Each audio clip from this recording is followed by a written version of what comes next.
Hey guys, tonight we're stepping into the steamy, bustling world of a Roman bathhouse. The air is thick with heat, the scent of olive oil mingling with sweat, voices echoing off stone walls, and the faint hiss of steam rising from the caldarium. As you push open the heavy wooden doors, the noise rushes in. Laughter, shouting, the clatter of sandals on marble floors. So before you get comfortable, take a moment to like the video and subscribe, but only if you genuinely enjoy what I do here. And hey, before we really settle in, post your location and local time in the comments. It's always cool to see where everyone's tuning in from.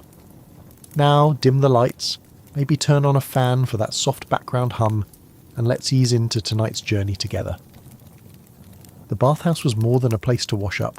It was the beating heart of Roman social life, equal parts spa, gym, and gossip hub.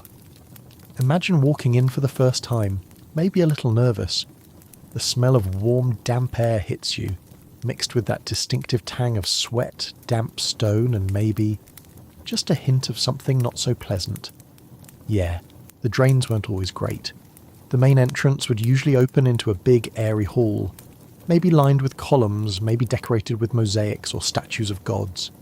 You'd hear voices bouncing off the walls, men chatting, kids yelling, the occasional slap of a strigil scraping skin. It was busy, bustling, chaotic in the best way. And the floors, they were often slick with water, bits of olive oil, and maybe a little dirt from the street. You'd want to watch your step. Some bathhouses were simple, just a few rooms with hot and cold pools. Others were massive, with courtyards, libraries, even snack bars. The famous baths of Caracalla in Rome, they could hold up to 1,600 people at a time. That's like the world's most chaotic spa day. And the people inside, everyone, well, almost everyone. Rich senators, merchants, farmers, even slaves. Baths were for the whole city. There were a few exceptions, though. Not everyone got in for free, and sometimes, well, the doorkeepers might nudge up the price if you didn't look like you belonged. But one thing's for sure, stepping into the bathhouse wasn't just about getting clean, it was about being seen. It was where you caught up on news, heard the latest gossip, and maybe showed off your new toga or how much you've been lifting in the palestra. So as we stand here, just inside the entrance, the noise buzzing in our ears, the steam brushing against our skin, there's no turning back.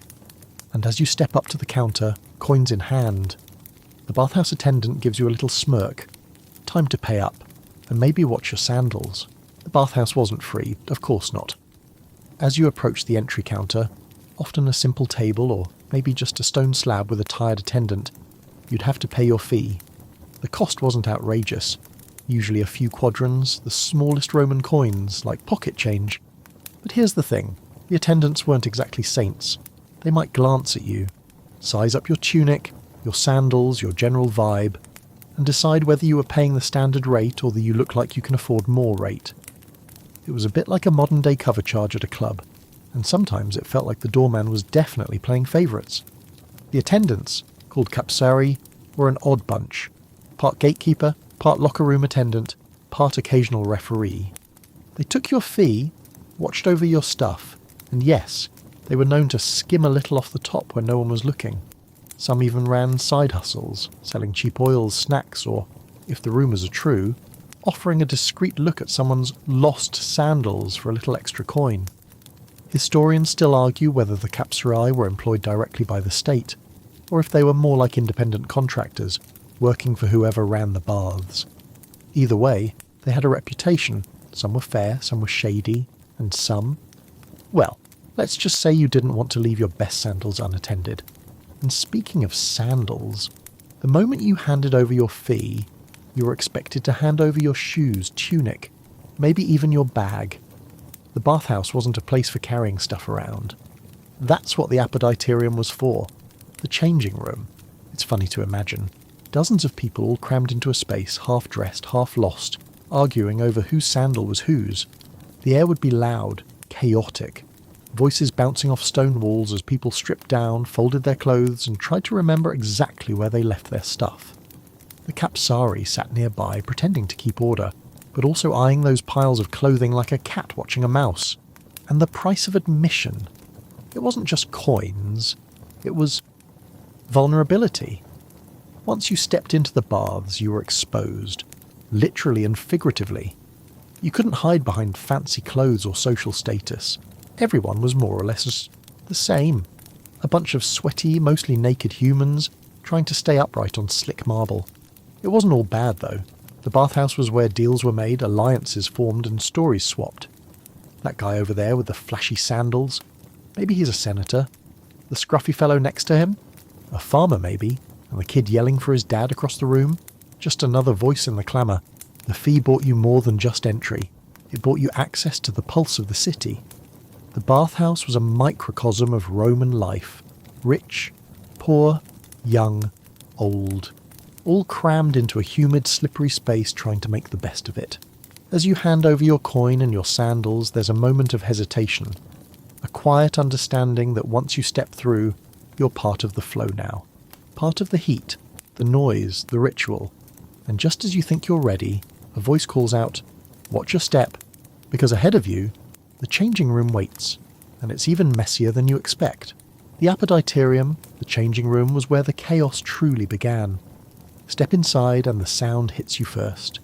Voices bouncing off the walls, the clatter of sandals dropped on the floor, the occasional sharp bark of a capsaria scolding a kid for running around. The room wasn't huge, but it felt packed. Shoulders bumping, elbows nudging, the shuffle of bodies in various states of undress.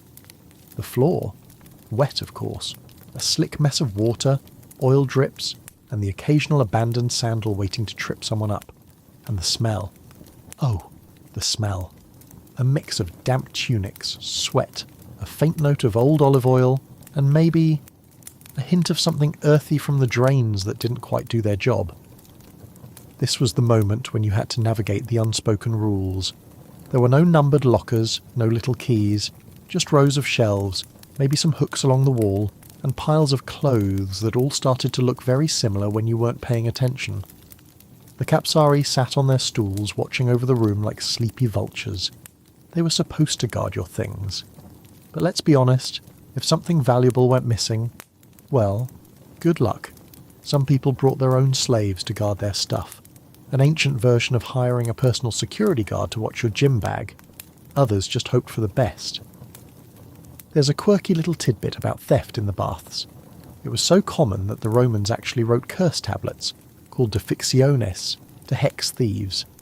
Imagine writing, "May whoever took my sandals stub their toe for eternity," on a thin sheet of lead, then leaving it in the bathhouse as a warning. Whether it worked, historians still argue.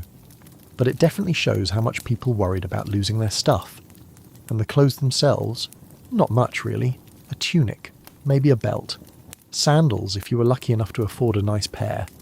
For the wealthier bathers, there might be jewellery or a fancy cloak. For the rest, just the bare essentials.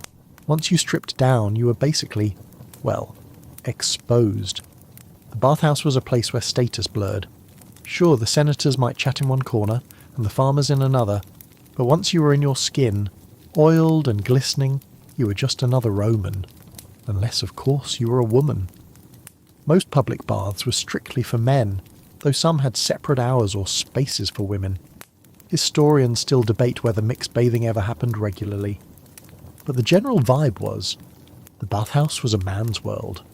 There's something oddly humbling about standing there in the apoditerium, clutching your bundle of clothes, trying to remember where you left your sandals, realising that no matter how important you were outside those walls, in here, you were just another person trying to stay upright on the slick floor. And once you'd braved the chaos of the changing room, it was time for the real adventure. A doorway loomed ahead, and through it, the sharp, bracing chill of the frigidarium. The cold air brushed your skin, a shock after the crowded, steamy apoditerium, and whether you were ready or not, it was time to take the plunge. Stepping into the frigidarium, it hits you like a slap of cold water. The air is cooler here, almost crisp compared to the steamy chaos of the changing room. The temperature drops noticeably, and your skin tightens under the sudden chill. The floor, still damp, feels colder beneath your feet, and in the centre of the room, a pool of water gleams dark and still, like a quiet mirror waiting to swallow you whole. This was the frigidarium, the cold plunge, the place to brace yourself. or, if you were smart, to ease in slowly. Some bathers would skip it entirely, heading straight for the warmth of the tepidarium, but others, oh, they relished the shock. The pool wasn't huge, more like a large sunken basin surrounded by marble steps. The water, cold, clear, and unheated. It wasn't refrigerated, of course, but in a stone building, away from the sun, it stayed cool enough to make you catch your breath. And here's a fun fact. In some bathhouses, they'd actually store snow or ice from the mountains to chill the water even further. Not exactly a spa day luxury, more like an ancient version of a polar plunge. Historians still argue how common this practice was, whether it was a fancy trend for the wealthy or just a quirky thing that popped up in certain cities. The frigidarium wasn't just for cooling off, though. It was a statement, a way to show you could handle it. Picture a group of men, some tentatively dipping a toe, others plunging in with a dramatic splash, trying not to yelp too loudly. You might even hear a few shouts echoing off the walls, sharp intakes of breath as the cold hit their skin, followed by laughter, shivering, and the occasional boast, "Feels great, you should try it." The marble walls of the room were often decorated with mosaics, maybe images of dolphins or sea gods like Neptune. A subtle reminder that water, cold, hot, or otherwise, was a gift from the gods. The floor could be a bit treacherous, slick from water, with a few careless drops of oil here and there. More than one unlucky soul probably took a tumble on those polished stones. And the sound. It was different in here. Quieter.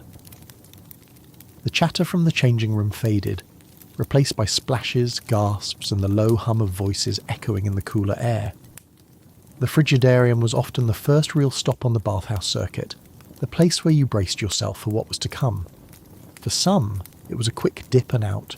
For others, it was a chance to linger, floating lazily, arms stretched wide, watching the torchlight flicker on the walls. And when you stepped out, dripping, shivering, maybe a little more awake than you wanted to be, you could already feel the pull of the next room, the tepidarium, warm, inviting, like a cosy blanket after the cold shock. So, with water still clinging to your skin, you'd pad across the stone floor, dripping droplets in your wake, leaving behind the chill of the frigidarium and stepping into the gentle embrace of the warm room beyond. And as the warmth seeps into your skin, the bathhouse truly starts to work its magic, the tepidarium. Now this was where you could finally breathe easy. The air wrapped around you like a warm blanket, heavy with steam, thick with the scent of olive oil, damp stone, and the faint tang of smoke from the fires below. The hum of voices returned softer now, as if the warmth melted away the sharp edges of sound. The room wasn't hot, just pleasantly warm, like the perfect bath water you didn't want to leave. It was the heart of the bathhouse, the place where everyone lingered. You'd see men lounging on benches stretched out like cats in the sun, chatting in low voices or maybe closing their eyes, half drifting in the heat. The floors were smooth marble, slightly damp, warm to the touch, thanks to the hypocaust system, those clever Roman underfloor heaters. Picture it, a network of brick pillars holding up the floor, with hot air from a furnace circulating beneath, heating the slabs above. It wasn't just functional, it was genius. Of course, not every bathhouse had a perfect setup. Some tepidariums were hotter than intended, others barely warm. Historians still argue whether the Romans had standardised heating systems, or if it was more of a depends on the bathhouse kind of situation.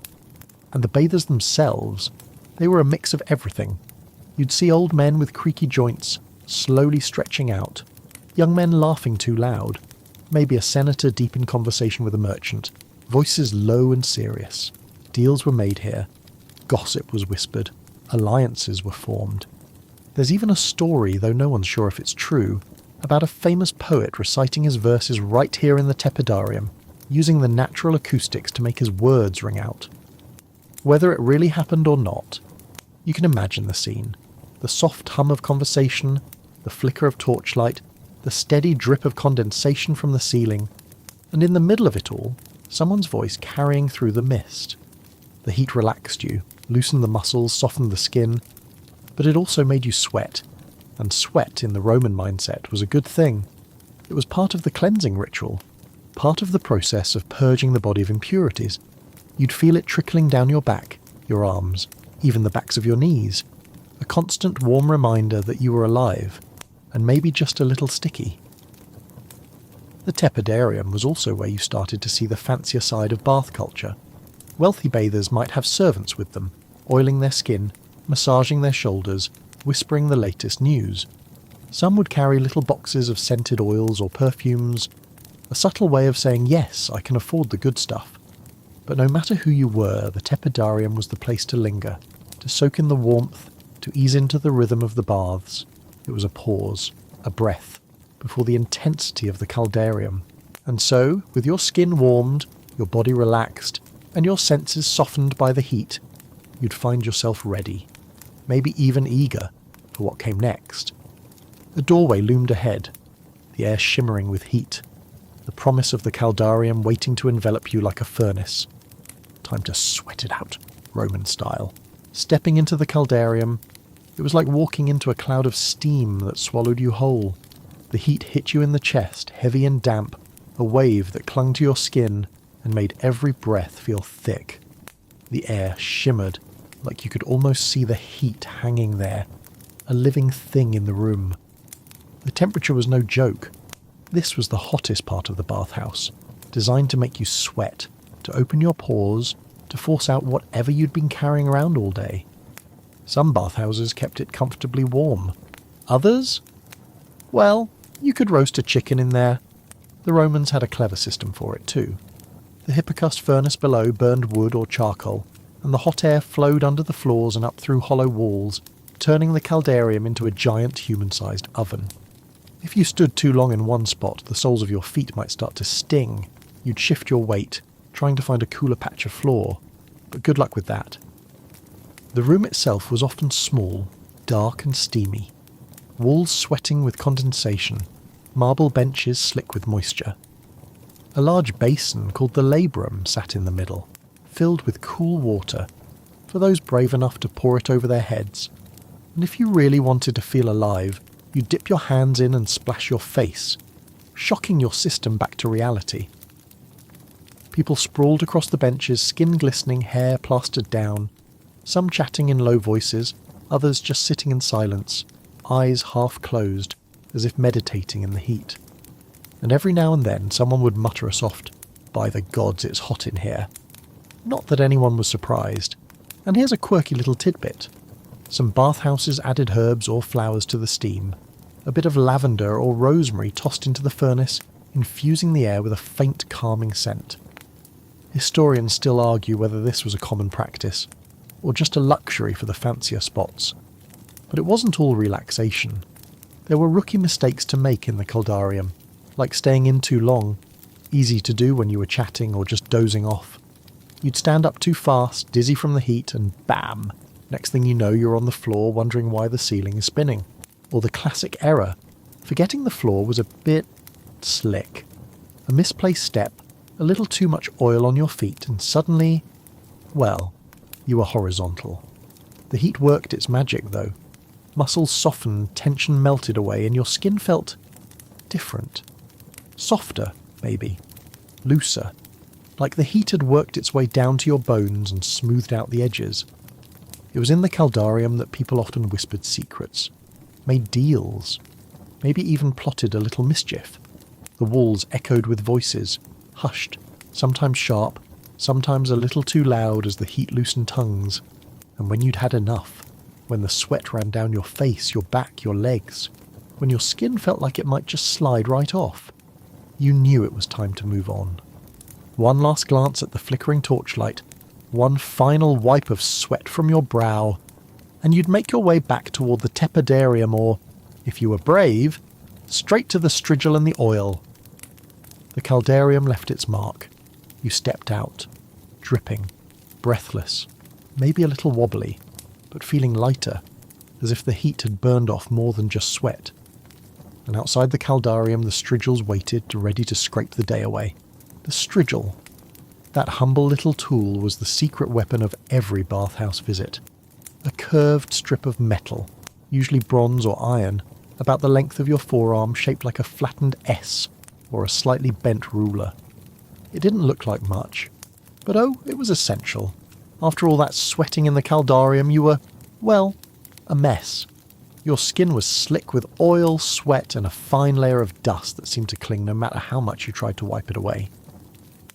The Romans believed in oiling the skin before exercise, to protect it from the sun and friction. But afterward, that oil had done its job, and now it needed to go. Enter the strigil. Imagine standing there, your body glistening, and a friend or an attendant, maybe a capsarius, maybe a hired masseur, pressing the cool, curved edge of the strigil to your skin and pulling it down in long, slow strokes. You'd hear a faint scraping sound, feel the gentle tug as the mixture of oil, sweat and grime was scraped away. And yes, it was kind of gross. The Romans even had a name for the stuff that came off: gloios, a combination of oil, sweat and dirt. Basically, human soup. And get this, some bathhouses actually collected the gloios and sold it, claiming it had medicinal properties. People would rub it on sore muscles or even buy it as a kind of cure-all. Historians still debate whether this was real medicine, or just an ancient version of snake oil. The scraping wasn't always gentle, if your skin was tender from the heat, or if the strigil's edge was a little too sharp. Well, you might end up with a few red streaks, maybe even a small cut, but most bathers just accepted it as part of the process. A little discomfort was worth the feeling of being clean, or at least cleaner. There was a rhythm to it too, long, smooth pulls down the arms, across the chest, along the legs. Some bathers scraped themselves, bending and twisting to reach awkward spots. Others hired a helper, stretching out lazily while someone else did the work. And the sound? The quiet scrape of metal on skin, the soft splatter as gloios hit the floor, the muttered comments about the day's events. It was all part of the bathhouse symphony. One quirky detail. Some bathers liked to reuse the oil after it had been scraped off, especially if it was scented or infused with herbs. They'd skim the cleaner bits off the top, bottle it up again, and, well, waste not, want not. As the strigil passed over your skin, you'd start to feel lighter, fresher, like the grime of the day was being peeled away. And when the last scrape was done, you'd wipe down with a cloth, maybe rub in a little fresh oil if you were feeling fancy, and take a deep, contented breath. The strigil ritual wasn't just about hygiene, it was part of the rhythm of the baths, a moment to pause, to reset, to feel the day's heat and labour literally slide off your body. And as you watch the last bits of oil and sweat pool on the floor, you might catch a whiff of rosemary or lavender from the oil, hear the soft murmur of voices around you, and feel oddly refreshed. But the bathhouse wasn't done with you yet. A massage might be next, or a strange new ointment, because in Rome, skincare was a whole other adventure. A massage after the strigil. Now that was the true Roman luxury. Picture it. You're lying on a smooth stone bench, the heat from the caldarium still radiating through your skin. And someone's hands, maybe a trained masseur, maybe just a helpful friend, working warm oil into your tired muscles. The oil wasn't always just plain olive oil. Oh no. The Romans loved their fancy blends. Think crushed herbs, maybe a bit of resin or pine sap. Sometimes even flower petals or spices mixed in. Historians still argue whether these mixtures were more about health benefits, or just a way to smell less like a roasted goat. One popular blend? Oil infused with myrrh, an aromatic resin the Romans imported from far-off lands. It smelled sweet and woody, and it wasn't cheap. Using it in the bathhouse was a bit of a flex, like saying, yes, I have the good stuff. The massage itself? Well, it wasn't exactly a gentle Swedish spa session. The Unctores, those were the massage specialists, weren't shy about digging into tight muscles, kneading knots, even slapping or pinching the skin to get the blood flowing. It was all part of the Roman belief in balancing the body, getting the humours moving, sweating out the bad stuff and letting the good stuff sink in.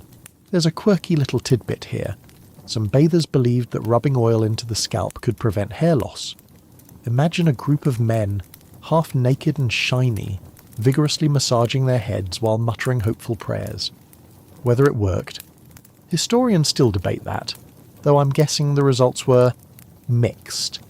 The massage was a social thing too. You might hear two friends talking softly about the latest news. Did you hear Marcus is running for office? Can you believe it? Or a merchant and a client quietly discussing a deal. The bathhouse was where business happened, but it was also where you let your guard down. And the sensations, the warm oil gliding over your skin, the pressure of fingers working into your shoulders, the scent of herbs rising in the steamy air. It was like being both relaxed and alert at the same time. But it wasn't all perfect. There were stories, whispered of course, about less reputable unctors who might cut corners, skip the fancy oils, or get a little too enthusiastic with their technique, leaving bruises instead of relief. And sometimes, the oils themselves could go rancid. Imagine lying there, half asleep when a whiff of spoiled oil hits your nose. And suddenly, the whole experience feels a lot less luxurious. Still, the massage was a highlight for many. A moment to feel pampered, to let go of worries, to believe, just for a little while, that you were a Roman god reclining in your private villa. And when the massage was done, you might stretch your arms, roll your neck, feel the warmth lingering in your muscles, and maybe, just maybe, start to nod off. But the day wasn't over yet. The palestra, the exercise yard, beckoned. Because for some Romans, relaxing wasn't enough. They came to the baths to train. And out there, in the bright open space, the real games were just getting started. The palestra. Now that was where the energy shifted. If the tepidarium was a cosy blanket and the caldarium was a sweat lodge, the palestra was, well, it was like the Roman version of a gym mixed with a bit of chaos. Step out into the open air, maybe a courtyard surrounded by colonnades, the stone floor warm underfoot, sunlight filtering through the arches. You'd hear the shouts of men grappling, the slap of bare feet on dusty ground, the thump of leather balls being thrown and caught. The palestra wasn't just for cooling down. It was where you showed off a little. After all, you were oiled, scraped and glowing from the heat. Why not let everyone see how strong you looked, how fast you could move, how casually you could toss a heavy stone from one hand to the other? There were games, lots of games. Wrestling, of course. Two men circling, muscles tensed, hands slick with oil, each trying to get the upper hand without slipping and landing flat on the ground. It wasn't always about winning, sometimes it was just about the performance. And there was harpastum, a fast-paced ball game that looked a bit like rugby meets keep away. Picture a bunch of guys, maybe half a dozen, chasing a small leather ball across the yard, grunting, shouting, occasionally tripping over each other, and trying to keep the ball away from the other team. Weights were part of the fun too. Not like the barbells we use today, more like big solid stones or metal discs. Men would lift them, swing them, toss them, partly for strength, partly for show.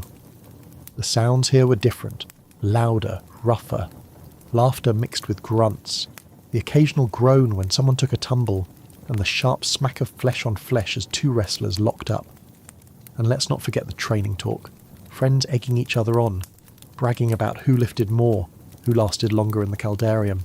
Come on, Gaius, you call that a throw? But there were also quieter moments, a group of older men sitting on the sidelines watching, maybe offering tips to the younger guys, or just sharing a flask of wine and muttering about politics. Because in the palestra, just like the rest of the bathhouse, deals were made, friendships formed, secrets whispered. And here's a quirky detail, some bathhouses had a running track around the palestra, so if wrestling wasn't your thing, you could jog a few laps, maybe with a small weight in each hand for extra challenge. Historians still argue whether this was more for fitness, or just another excuse to show off those oiled up muscles. The palestra wasn't mandatory, you could skip it entirely, head back inside and lounge in the warmth. But if you did join in, you became part of the rhythm, the pulse, the sweaty, noisy heartbeat of the baths. And when you finally stepped away, muscles aching, heart racing, a little more dust sticking to your oiled skin, you felt alive. The bathhouse wasn't just about getting clean. It was about feeling like a Roman.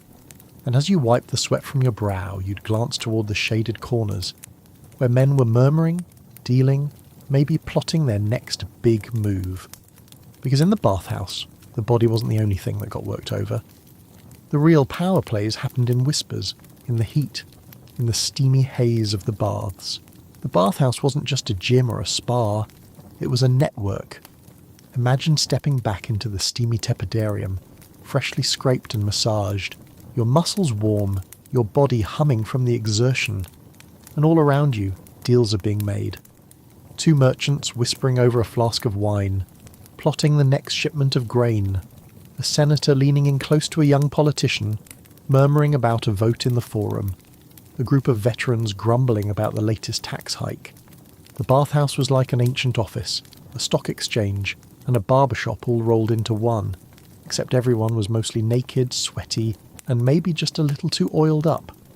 The walls echoed with voices, some casual, some urgent, and the topics? Everything. Politics, philosophy, business, and plenty of good old-fashioned gossip. Did you hear? Marcus got caught with the baker's wife again. They say Lucius's son is running for office, Zeus help us. The fish market's a mess this week, prices are ridiculous. It wasn't all idle chatter though. Real deals happened here. The bathhouse was where you could find a senator away from the stiff formality of the forum, where a merchant might quietly float a loan proposal, where a military commander might drop a hint about a new campaign. There's even a story about the Emperor Hadrian, yes, that Hadrian, holding court in the bathhouse, listening to petitioners as he soaked in the steam. Was it true?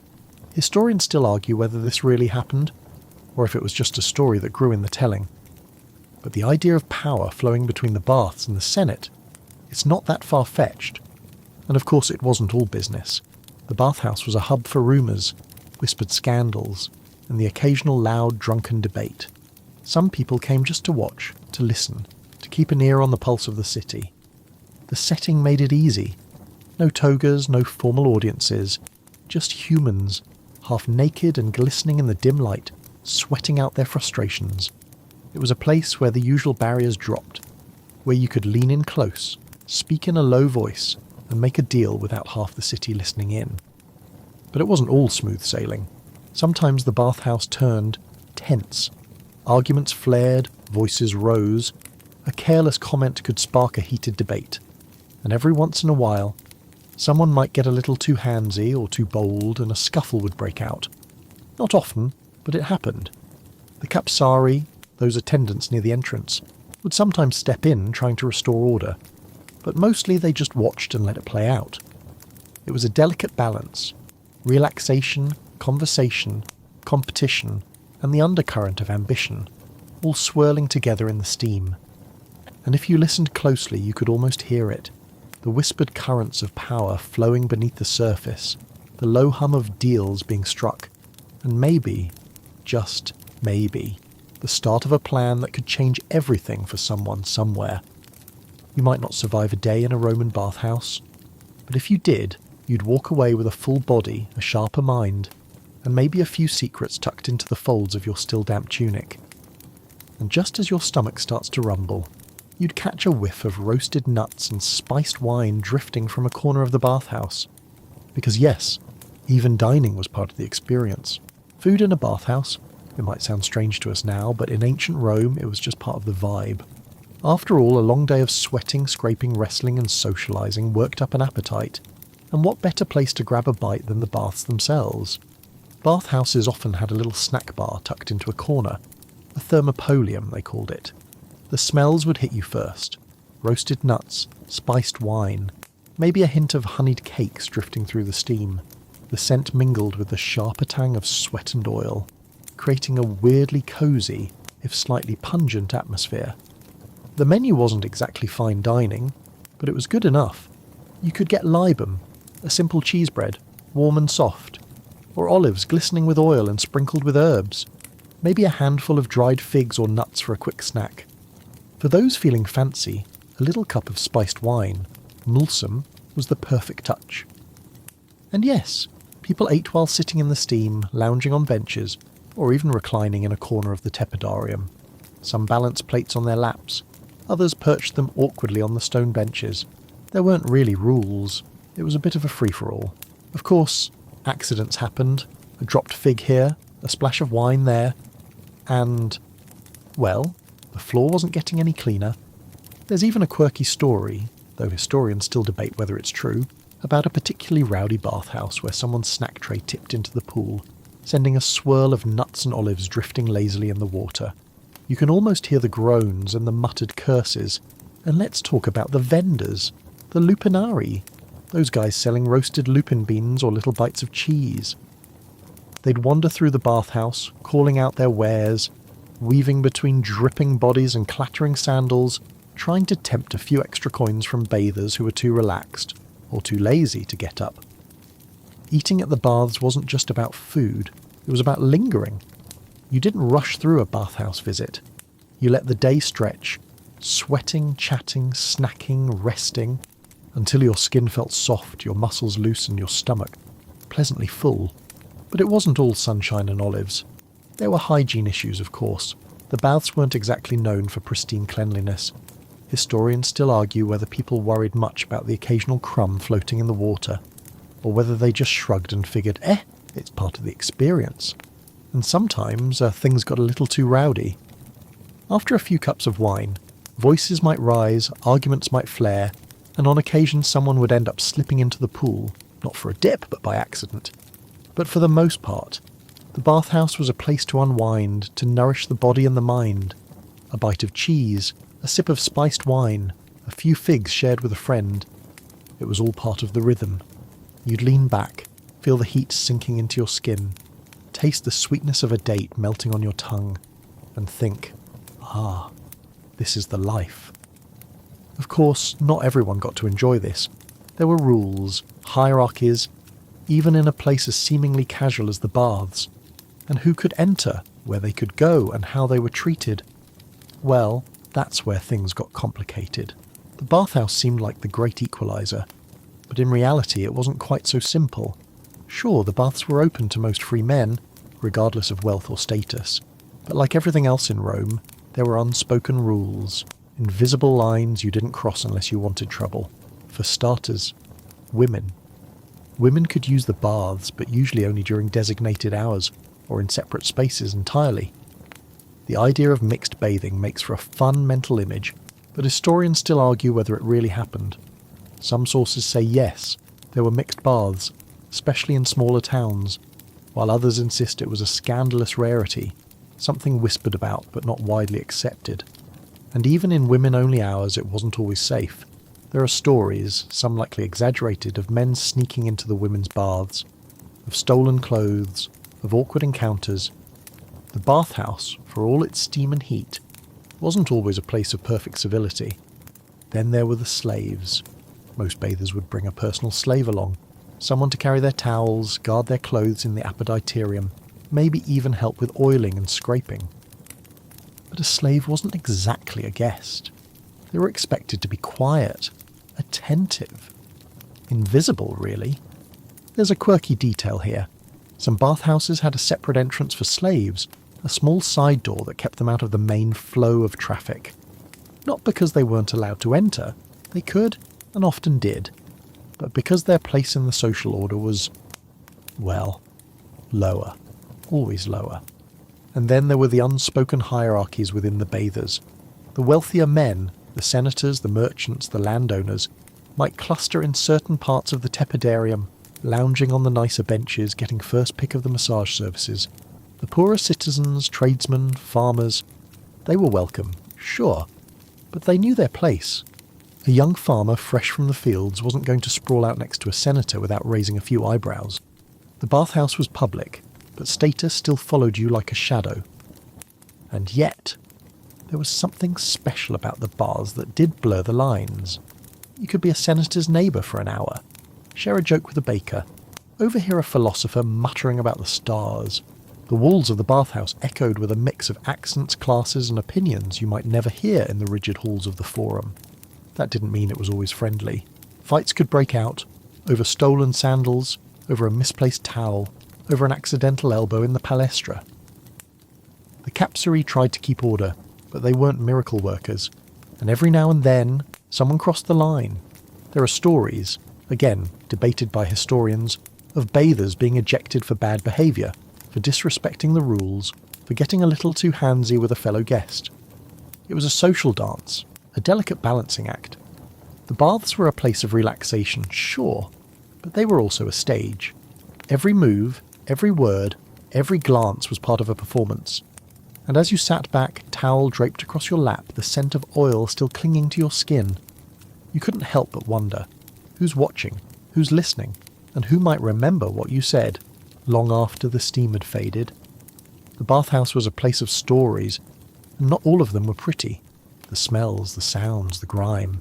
They had their own tales to tell too. The bathhouse had its own atmosphere. And I don't just mean the warm air or the lingering scent of olive oil, no.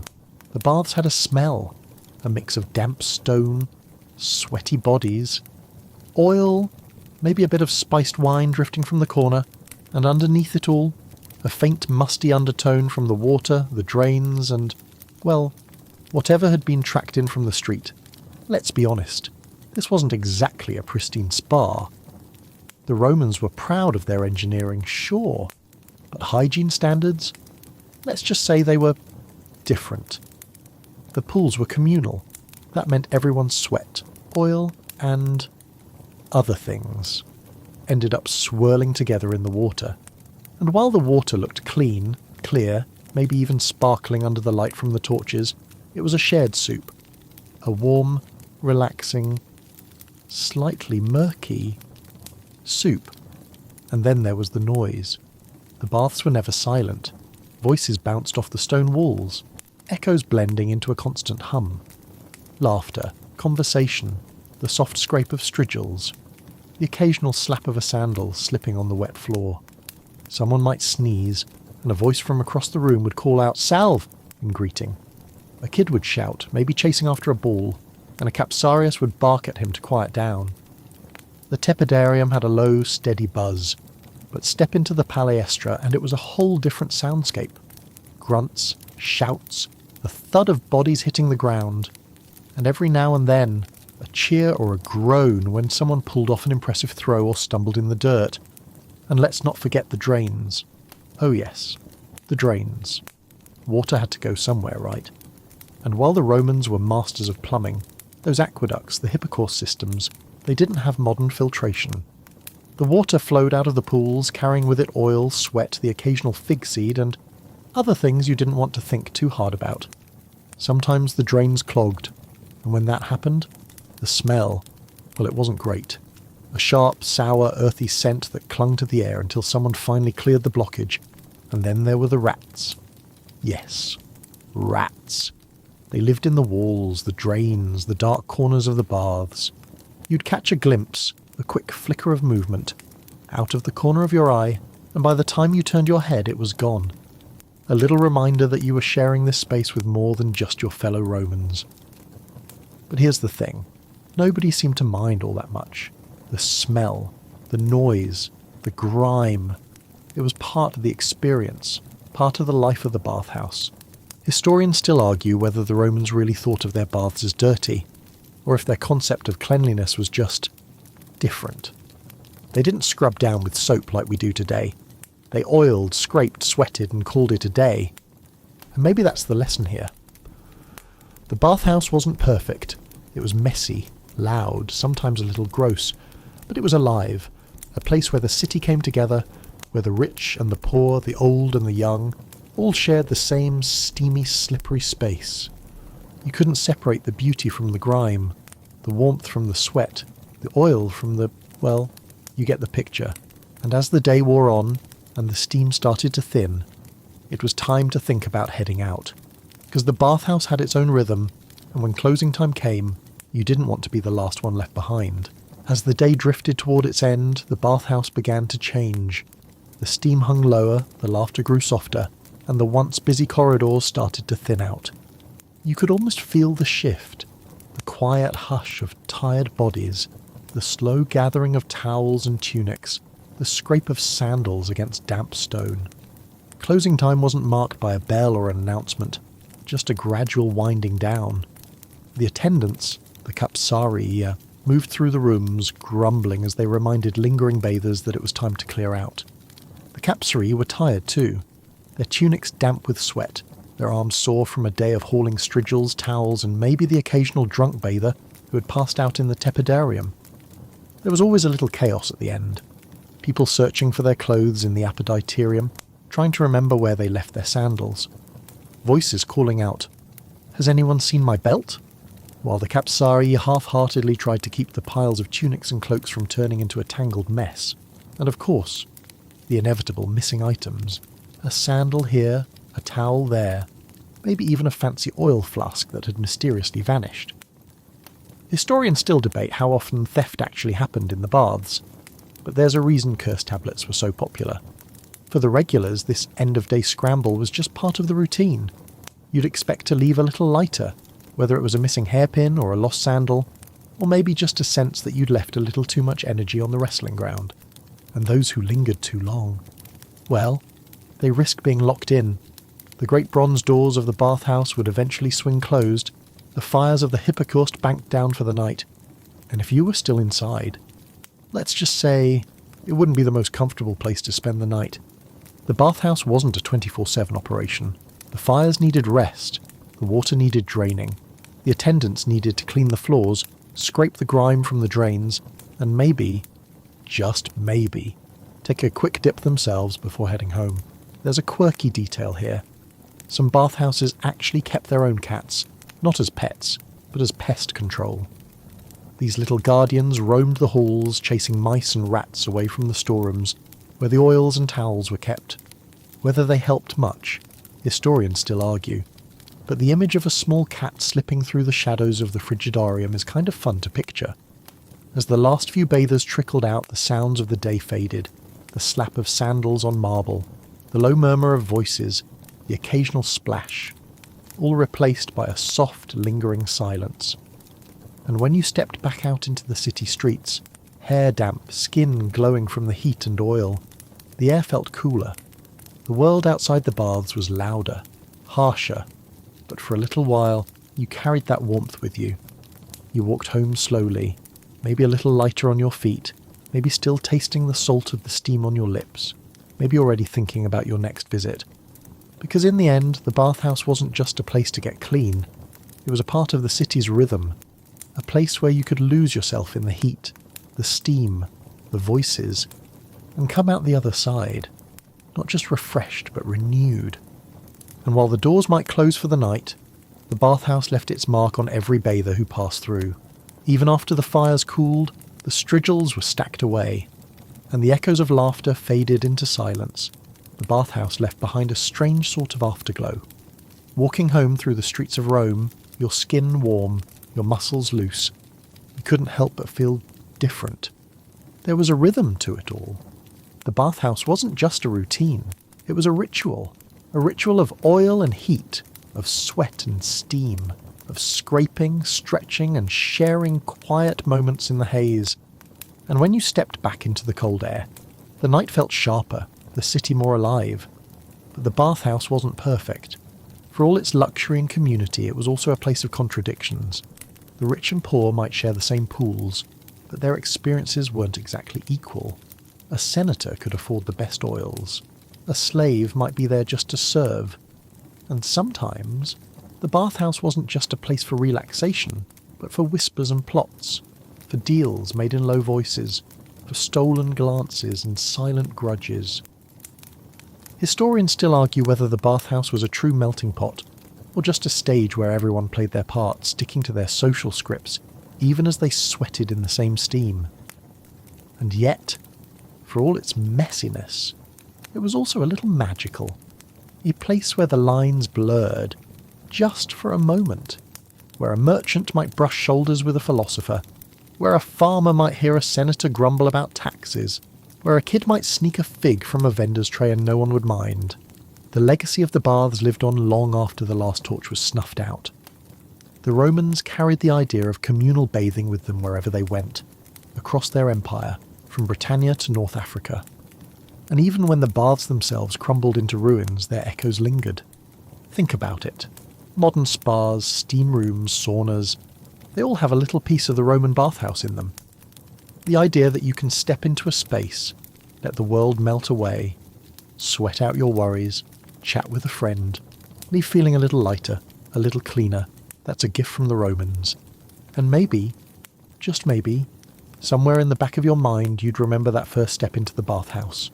The sharp slap of cold air in the frigidarium, the gentle warmth of the tepidarium, The heavy smothering heat of the caldarium, the scrape of the strigil, the scent of oil and herbs, the sound of sandals on marble, the quiet hum of voices in the steam.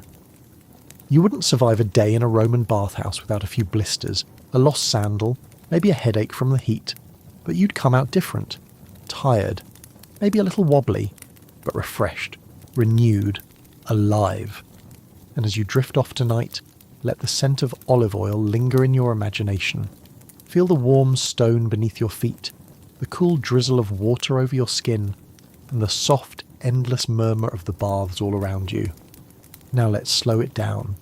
Let the heat fade, and let the story settle into a whisper. The bathhouse grows quiet, the fires banked low, the stone walls cooling beneath the night air.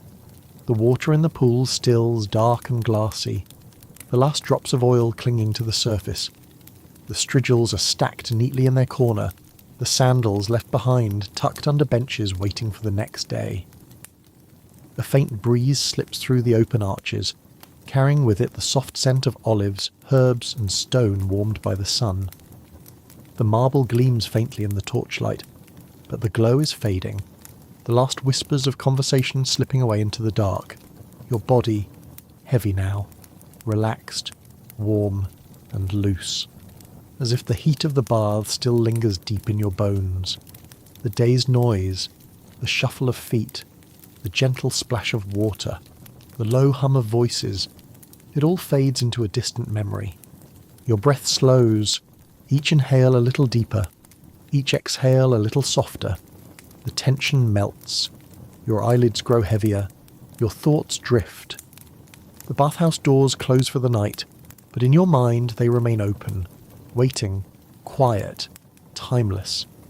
Sleep comes softly now, like warm oil gliding over your skin, like the gentle steam rising in the air, like the soft scrape of a strigil smoothing away the day.